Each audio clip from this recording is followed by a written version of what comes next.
দেশ কিনেছি ৭১, দেশ কিনেছি ২৪, দুর্নীতিবাজ সন্ত্রাসীরা পার পাবে না এই দেশে। দেশ কিনেছি ৭১, দেশ কিনেছি ২৪, দুর্নীতিবাজ সন্ত্রাসীরা পার পাবে না এই দেশে। ধর্ষিতা বোন থাকবে না আর হুমকি ভয়ে মুখ চেপে, জ্বলবে অনল চতুর্দিকে, উঠবে মাটি ফের কেঁপে।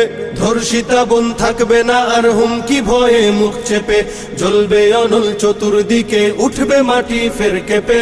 জালিম শাহীর সিংহাসনে তীব্র ক্ষোভের অগ্নিবাণে, মাতাল ঢেউয়ের লাল সাগরে হারিয়ে যাবে শেষে। দেশ কিনেছি ৭১, দেশ কিনেছি ২৪, দুর্নীতিবাজ সন্ত্রাসীরা পার পাবে না এই দেশে। দেশ কিনেছি ৭১, দেশ কিনেছি ২৪, দুর্নীতিবাজ সন্ত্রাসীরা পার পাবে না এই দেশে। চলবে না আর দখলবাজি, থাকবে না তো